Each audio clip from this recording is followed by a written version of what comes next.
दो, वो बाप से कहता है, डर लगता है तुमको बोलने में। बेटी कहती है माँ से, और बेटा कहता है बाप से। तो अपने बाप के पास पहुंचे राम जी। कौन है बाप? विश्वामित्र। दशरथ जी ने कह दिया था कि तुम मुनि पिता आने नहीं को, आप पिता हैं। तो बोले कि अयोध्या जाने की जरूरत ही नहीं, पिता ही तो साथ वही है। राम जी, राम कहा सब मुनिवर पाही, सारी बात अद्युपांत। गुरु से कपट, मित्र से चोरी, नो। राम कहा सब मुनिवर पाई, सरल स्वभाव छुअत चलना। गुरु जी ने राम की सहजता को देखकर कहा कि बेटा, सुफल मनोरथ हो तुम्हारे, सुफल मनोरथ हो तुम्हारे, सुफल मनोरथ हो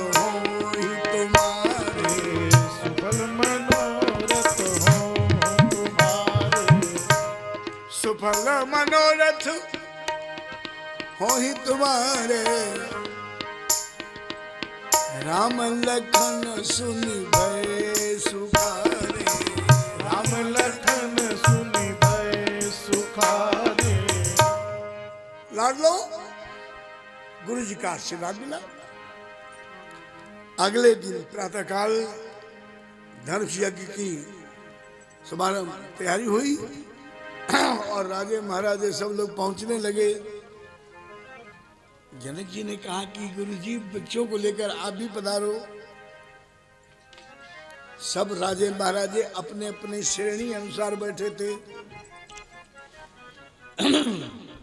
और जब बहुत लोग बैठ गए, भर गया, अधभरा रहा।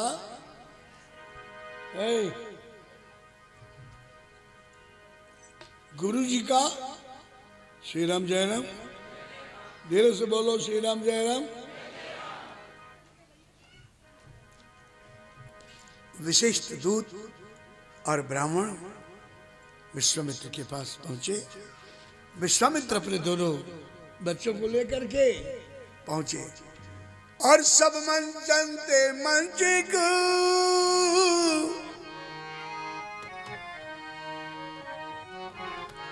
क्या है? सब मन जनते मंचिक, सुंदर सुगंध विशाल, मुनि समेत ता बंधु दो बैठा रे मई पाल।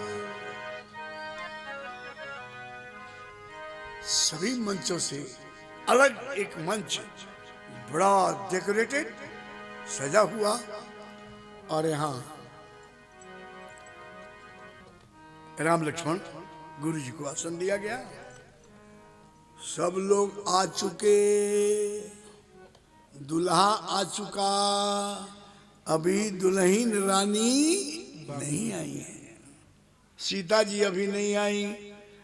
तो जब हड़बड़ बड़बड़ सब खत्म हो गया, सब लोग बैठे हैं, तो इतने में सखियों का विशाल झुंड और मां जानकी रंग भूमि, रंग, राम जी आ चुके हैं, रंग भूमि जब सिय पगधारी, देख रूप मोहे नर नारी। क्या उपस्थिति है, प्रेजेंटेशन। जैसे मां जानकी आती हैं तो देख ही रूप मोहे नर नारी। मां जानकी के स्वरूप को देख करके स्त्री पुरुष दोनों मोहित हो गए। उत्तरकांड में एक चौपाई आती है, मोहन नारी नारी के रूपा, पन्नगारी यह नीति अनुपा। माया और भक्ति के प्रसंग में चौपाई आई है। और उन्होंने कहा कि मोहन नारी नारी के रूपा, नारी कितनी भी सुंदर हो लेकिन देखने वाली नारी कभी उसको मोहित नहीं होगी। पुरुष तो मोहित होगा, पुरुष बढ़िया हो तो स्त्री मोहित होगी, पुरुष को होगा। पुरुष को देखकर पुरुष काहे को मोहित होगा, पुरुष को देखकर स्त्री मोहित होगी, स्त्री को देखकर पुरुष मोहित होगा। स्त्री को देखकर कभी भी स्त्री प्रसन्न नहीं, मोहित नहीं होगी। उत्तरकांड में कहा गया मोहन नारी नार के रूपा। तो यहां तुलसी बाबा की बात कहां रह गई? क्या भाव है? रंग भूमि जब सिए पग उधारी, देख रूप मोहे नर नारी। सजलो बोलो कृष्ण कन्हैया लाल की, सियावर रामचंद्र भगवान की। श्री राम जय राम जय जय राम, श्री राम जय राम जय जय राम, श्री राम जय राम जय जय राम, श्री राम जय राम जय जय राम।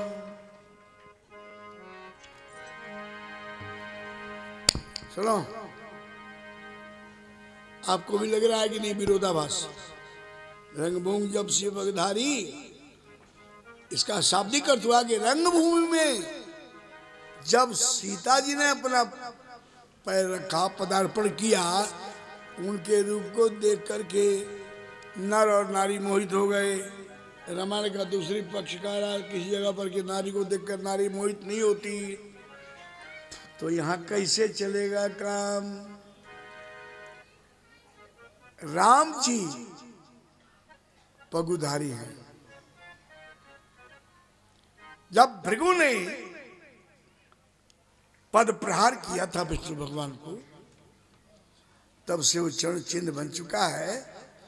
और विष्णु भगवान का एक नाम पगुधारी है, यानी कि राम जी का नाम पगुधारी है। तो रंग भूम जब सिए और पगुधारी, दुल्हा था दुल्हन नहीं आई थी। और इस सुंदर मैचिंग को देखकर रंग भूम जब सिए पगुधारी, पगुधारी का मतलब राम, राम का नाम। भृगु के चरण चिन्ह उनके पास है। तो रंग भूम जब सिए पगुधारी, देख रूप मोहे नर नारी। जोर से बजा लो।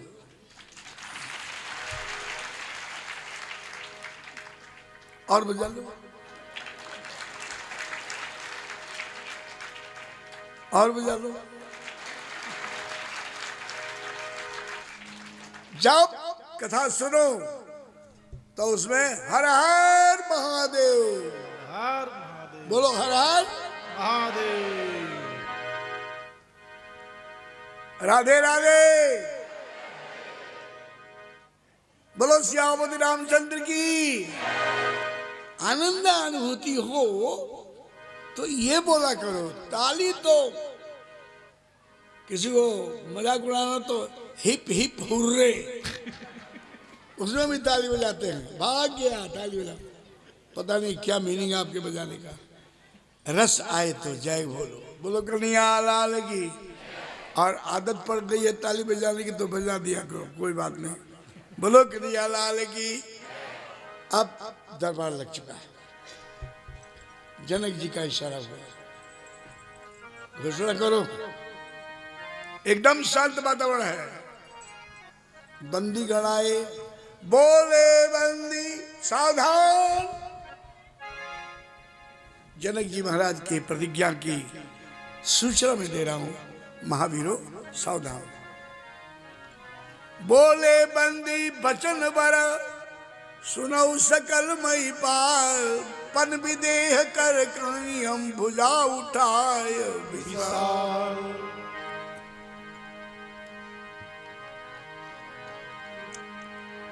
क्या बोले बंदी? बोले सुनिए, आपको मालूम है कि आप तोड़ने आए हैं धनुष को, और ये धनुष कोई साधारण नहीं है। रावण बाण छुआ नहीं चापा, हारे सकल वीर करी दापा। सोई शिव कर को दंड कठोरा, राज समाज आज जय तोरा। त्रिभुवन विजय समेत भय देही, विनय विचारी बरौवट तेहि। श्री राम जय राम जय जय राम। छोटा सा अनाउंसमेंट था। बोले ये वो धनुष है जिस पर आज के पहले भी बहुत बड़े बड़े महावीरों ने अपने बल को आजमाया है। रावण ने भी इस धनुष को तोड़ने की कोशिश की, बाणासुर ने भी तोड़ने की कोशिश की, लेकिन नहीं सका। सुई शिव कर को दंड कठोरा, ये वही कठोर धनुष है कोदंड। आज राज्यसभा में जिसने भी तोड़ दिया, उसको त्रिभुवन विजय की उपाधि, त्रिभुवन विजय समेत भय देहि, विनय विचार करिए अटते ही। श्री राम जय राम जय जय राम। आप कहां से आए हैं? देश देश के भूपति नाना, आप कौन से वर्ण के हैं? ब्राह्मण राजा है कि क्षत्रिय है कि वैश्य है? वैश्यों ने भी महाराजा अग्रसेन राजा थे। क्षत्रिय तो बहुत रहे ही है, ब्राह्मण भी बहुत से राजा थे। महाभारत में और भागवत में और रामायण में सब जगह है। श्री राम जय राम। अनाउंस हो गया। जैसे घोषणा हुई तो बगल वाला उठा तो बोले, "ऐ, तू कैसे पहले उठेगा?" और उठे। एक वीर उठा, तमक धराई धनु मूढ़ नृपु, उठाई न चलई ल जाए। तमक ताक तक शिव धनु धरई, उठाई न कोटि भांति बल करई। श्री राम जय राम। तमक धरई धनु मूढ़ नृपु, उठाई न चलई ल जाए। बलहु पाई भट बाहु बल, अधिक वधिक गरुआए। ये राजा लोग आ रहे हैं और जैसे धनुष को पकड़ते हैं तो जैसे ब्लॉटिंग पेपर स्याही को सोख लेता है, बिजली के तार खून को सोख लेता है, ये धनुष भी उन सबके भुजबल को खींच ली। मरौ पाई भट बाहुबल, अधिक अधिक गरुआए। अब एक एक करके उठे। तमक ताक तक शिव धन धरई, उठई न कोटि भांति बल करई। करोड़ों प्रकार का। अब करोड़ों प्रकार की क्या क्या उपाय होंगे? रस्सी में पकड़कर खींचो जी, बांस ले आकर डालो जी, 10-20 आदमी मिलकर उठाओ जी, करोड़ों प्रकार का है। तुलसीदास जी ने जल्दी खत्म कर दी बात। कोटि भांत बल कर रही।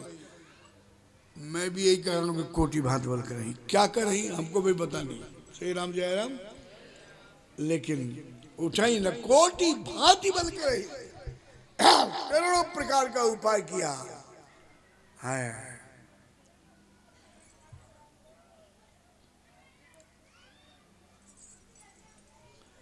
ये धनुष तोड़ने के लिए पहले एक एक उठे, फिर ग्रुप वाइज बोले ऐसा है कि हम लोगों से नहीं उठता तो हम 25 आदमी का ग्रुप बनाते हैं और हम 25 चल करके उठाते हैं। दूसरे ने पूछा कि अगर धनुष टूट गया तो 25 में फिर शादी कौन करेगा? प्रॉब्लम है ना। उसने कहा कि शादी कौन करेगा? अरे फिर हम लोग आपस में निपट लेंगे, जो ज्यादा बलवान होगा उसमें ब्याह कर लेगा। बोले ठीक है। झुंड के झुंड आए और ये क्लोज करते हुए प्रसंग को गोस्वामी जी ने कहा, बोले भूप सहस 10, हरि भूप सहस 10 ये कहीं 12, लगे उठावन टरहीन तारा। डिगहीन शंभु सरासन कैसे, सरासन कैसे, डिगहीन शंभु सरासन कैसे। डिगहीन शंभु सरासन कैसे। क्या ऊपर दिया है को समझ नहीं, बोले तस समझ नहीं हो रहा। डिगहीन शंभु सरासन कैसे, कामी बचन सती मन जैसे। रावण जब आया था, श्री राम जय राम, अशोक वाटिका की बात है, और रावण ने अपनी पत्ता फेंकी। कह रावण सुन सुमुख सयानी, मंदोदरी आदि सब रानी। तब वनचरी करौ पन मोरा, एक बार विलोक मम। पूरा केवल तुम एक बार देख दो मेरी तरफ, सारी लंका का वैभव और सारी मेरी रानियां, यहां तक की पटरानी मंदोदरी भी सब तुम्हारी दासी बन जाएंगी। ये सारा कीमत एक बार देखने के लिए है। सीता जी ने देखा कि नहीं, बोलो देखा।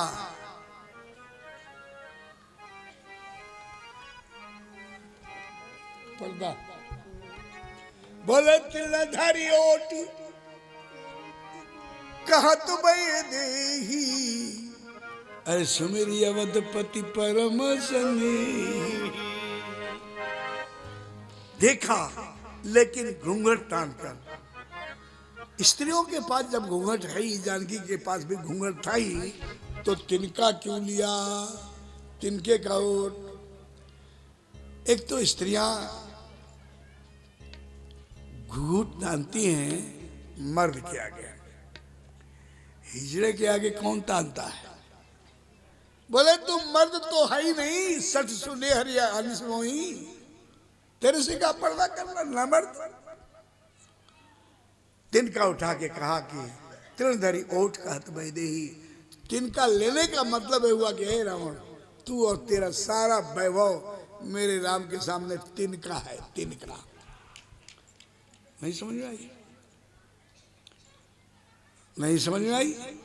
तिनका तिनका के समान है मेरे राम के समान। तृणधरी ओठ कहत वैदेही। श्री राम जय राम।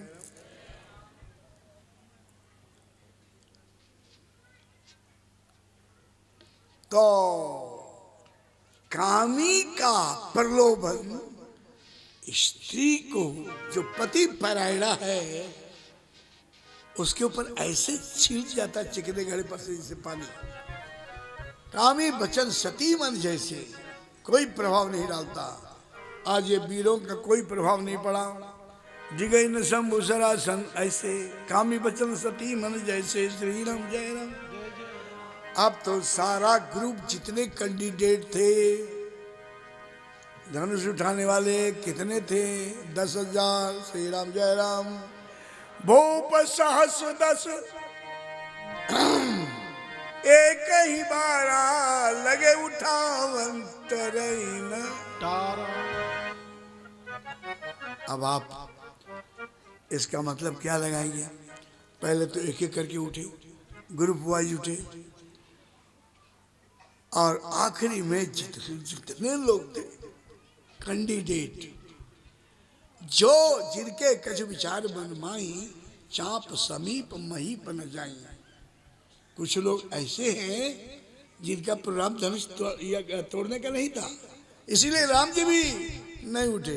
राम जी तो खेल देखने आए हैं, तोड़ने का प्रोग्राम ही नहीं है। भूप से कहीं 12 मतलब इकट्ठे। तो आप बताइए कि 10,000 राजा एक धनुष में चिपक सकते हैं क्या? बोलो ना। धनुष का साइज तब भी ऐसा ही था। धनुष का साइज, शस्त्रों का साइज आदमी के साइज के अनुसार होता है। तलवार है तो उसको 1.25 हाथ यहीं तक खींचेगा, ऐसा नहीं कि ऐसा नहीं। और बाण है धनुष बाण, उसका जो रस्सी बनता है वो कंधे तक, खींचने की जो सीमा है अतिरिक्त लागी श्रवण लगी ताने, कान तकी है। ऐसा नहीं कि दो चार हाथ और बढ़ जाओ। भाला कनपट्टी से ऊपर, लाठी बराबर की।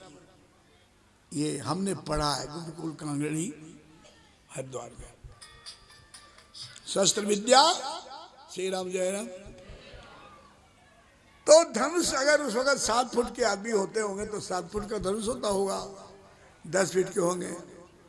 एक आदमी को धनुष उठाने के लिए कम से कम 1 फुट चाहिए, तभी तो तोड़ेगा। ऐसे थोड़ी तोड़ देगा 1 इंच में। ऐसे उठाता है तो 1 फुट जगह बन गई। 10,000 राजा अगर एक साथ उठाए तो 10,000 फीट अशोकनगर तक चला जाएगा। बताओ, एक बार कभी लग नहीं सकते लोग। तो फिर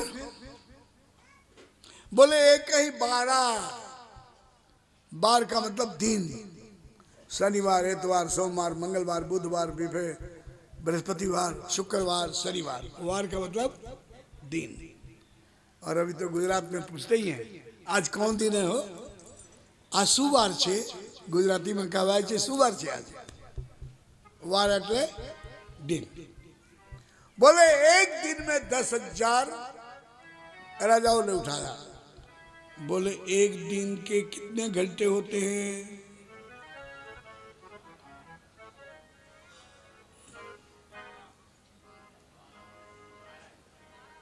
और मिनट कितने हुए? 720। जल्दी बोलो, जरा जोड़ते रहना, हो सकता है मेरे जोड़ने में गलती हो गई हो। अगर एक एक मिनट भी, जबकि वहां लिखा है उठे ही ने कोटि पांति बल करे, तो करोड़ों उपाय करने के लिए घंटों चाहिए ना। एक एक मिनट भी अगर तुम एक एक राजा को देते हो उठाने के लिए, तो पूरे दिन भर में 10,000 में से कितने राजा उठाए? 700। अभी 9,280 कैंडिडेट बाकी है। तो क्या मतलब हुआ? भूप सस्ता से कई 12 लगे उठावन टरई रटारा। एक दिन में भी नहीं हुआ और इकट्ठे चिपक नहीं सकते, धनुष की साइज इतनी है। तो फिर तीसरा उपाय है क्या? ये हड्डी दधीची